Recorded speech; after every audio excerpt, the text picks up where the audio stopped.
We are, I'd say, the rebirth of the Smiths. I'd call it that because it's something to give it that. So you've got like Ben who plays the guitar, and like Johnny Marr thinks he's Johnny Marr. Got Jack who thinks he's Morrissey, and then you've got Freddie and me, Jake. But we can't class ourselves as singing, can we? 'Cause we're better at our instruments, I'd say. Let's just bang that in there now. That's my old man, that. But it was very rock and roll story. No. He sent me an email with a list of names. Half of them was crap, and we saw that one. We thought, that might be alright. Kind of had like an indie kind of ring to it, so we thought we'd just use that, and it kind of stuck. And we looked into it, and it is a genetic disease. Yeah, it's nothing pretty. Influences are kind of like Oasis quite a lot, just because of the just tunes that they write, catchy kind of tunes that we try and replicate. We've got some stuff on SoundCloud, but we will be releasing an EP on January 13th, which we've been working on for some years now, kind of like nearly 2 years, just perfecting it. We've been recording it, and that's going to be available as a CD, and you can get that at our EP launch, which is going to be at Night and Day. It's not been officially announced yet, but you heard it first, you got the scoop. Well, we've had these songs in the pipeline for a while. I mean, we have had these for About 10. we've got about it's about two. And I think because we've all had a lot of other commitments and uni work and stuff, a lot of this has been pushed back, and we're not the best probably at organising, but we've now got in Tom Mullock as our manager, and I think he's really helped push us to do it, because we've just kind of been going in possibly the wrong direction, but now we all know what we want, and I think with the EP, with the 3 tracks that we're putting on, we've kind of got 3 different tracks. We don't want it to kind of show our first EP. Oh, is it there? Sorry.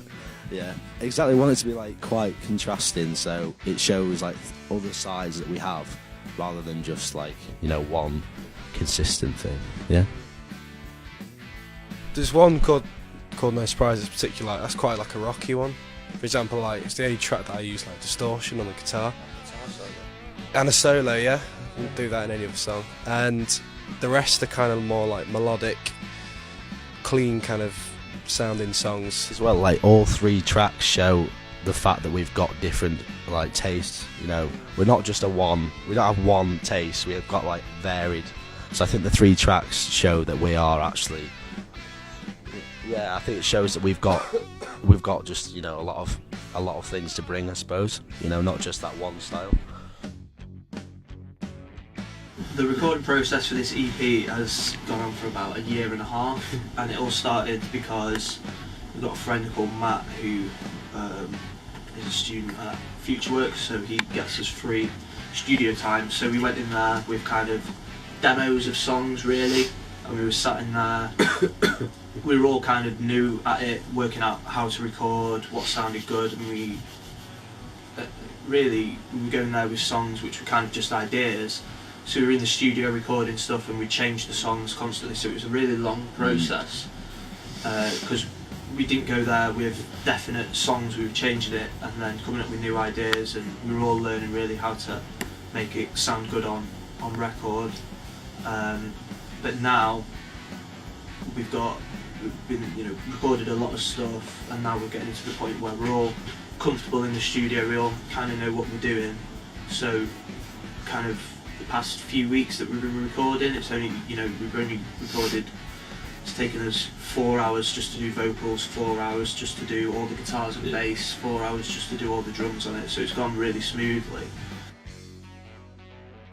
More gigs, hopefully bigger gigs. Hopefully bigger gigs as well. I think this Club Academy one's kind of it's almost like a benchmark for the minute. It's kind of it's a new chapter because we've been most of the gigs we've done fairly. We've played every venue. Yeah, at least once. Done them all done them to death. So this is the next step really. It's a bigger venue, so kind of hoping that things will pick up from there. We get there ridiculously early. 4 hours prior to the gig. And generally Food or something. Get some food and drink. Just relax Well, a bit. Yeah. It's not like a bad thing saying drink, just having a good time, soaking everything in, because every gig's a good opportunity, you never know what's going to happen. So you just enjoy yourself really and have a few beers and try and talk to the sound guy and the different bands who are playing, and text all your mates like, where are you? I thought you were going to come. And then they don't reply, and then you have to say to the promoter, oh, we're not going to get as many people down because it's raining and people have just realised that they've got an essay in the morning and stuff like that. So you just enjoy it and see how it comes. Really, that's all I do. The thing is though, because this is the first band that I've done being a singer, I've had a bit of a learning curve in what I can and can't get away with, because some gigs I've been, when we were starting off, kind of a little bit more reserved, just through it's all new to me, and then other times I've been just ridiculous and ruins a particular gig in which was in a Chinese Thai restaurant. You broke a chair. You know, I just lost. It was too ridiculous. Excited. And I've learned how to kind of have a good blend now, and I think it's just, I don't really think about it too much. I just say what's on my mind, and usually it goes down all right, and just keep dancing, and it's all in the hips, baby. 25th. I'm on it 25th of this month, yeah. Club Academy. Which is November. Yeah, November. Yeah. Tickets are available from the Christmas. bands. Christmas.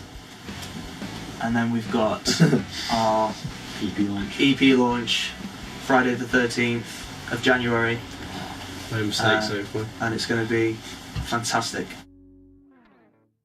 Facebook Twitter, SoundCloud.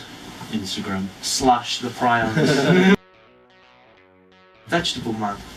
I don't really know. I'd have something a bit more villainish. I think I'd have like Yeah, definitely Captain a villain. Brain Disease or something. Something like that,